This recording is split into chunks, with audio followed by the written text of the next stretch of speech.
রামনবমীর দিন রামের কোন মূর্তির পুজো করা উচিত জানেন? কোন নিয়ম মেনে রামের পুজো করলে জীবনে সফলতা আসবে? বিশেষ এই দিন কোন কোন জিনিস দান করা উচিত চলুন বিস্তারিত শুনে নেওয়া যাক। চৈত্র মাসের শুক্ল নবমী তিথিতে পূজিত হন শ্রীরামচন্দ্র। ত্রেতা যুগে বিশেষ এই দিনে সপ্তম অবতার রূপ রাম রূপে অযোধ্যার রঘুবংশে জন্মগ্রহণ করেছিলেন পালনকর্তা শ্রীরামচন্দ্র।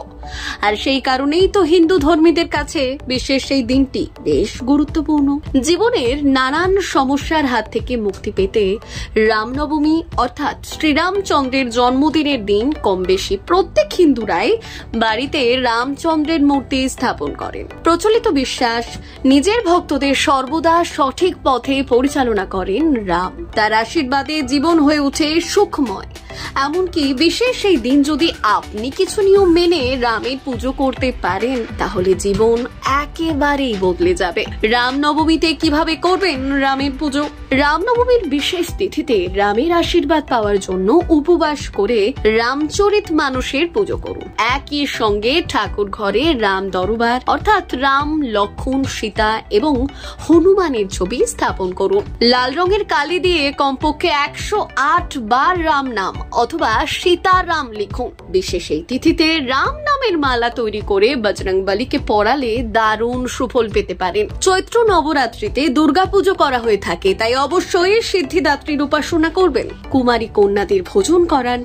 দরিদ্র এবং অসহায়দের সামর্থ্য অনুযায়ী দান এবং সাহায্য করুন। হিন্দু ধর্ম অনুযায়ী শঙ্খধ্বনি ছাড়া অসম্পূর্ণ পুজো, তাই রামভূমিতে নতুন শঙ্খ কিনে আনুন বাড়িতে। এতে ঈশ্বরের আশীর্বাদ সহজেই লাভ করতে পারবে। রামনবমীর এই বিশেষ তিথিতে হলুদ বা গেরুয়া রঙের পতাকা বা নিশান কিনে আনতে পারেন বাড়িতে। এই পতাকা লাগান বাড়ির ছাদে। এতেই সংসার থেকে নেগেটিভ এনার্জি দূর হয়ে যাবে। একেবারে শেষে জেনে নিন রামনবমীর বিশেষ দিনে রামের কেমন মূর্তির পুজো করবেন। বাড়িতে রাখার জন্য রাম দরবার বেশ শুভ।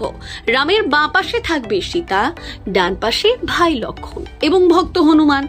প্রচলিত বিশ্বাস, প্রতিদিন নিয়ম করে রামের দরবারের পুজো করলে ঘরে সুখ শান্তি বজায় থাকবে। বাস্তুশাস্ত্রেও রয়েছে এর আলাদাই গুরুত্ব। কিভাবে করতে হয় রাম দরবারের পুজো? সকালে ঘুম থেকে উঠে স্নান পর্ব সেরে পরিষ্কার জামা কাপড় পরুন। এরপর গঙ্গা জল দিয়ে শ্রীরাম দরবার পরিষ্কার করুন। রাম দরবারে বস্ত্র নিবেদন করুন। একই সঙ্গে নিবেদন করুন ফুল।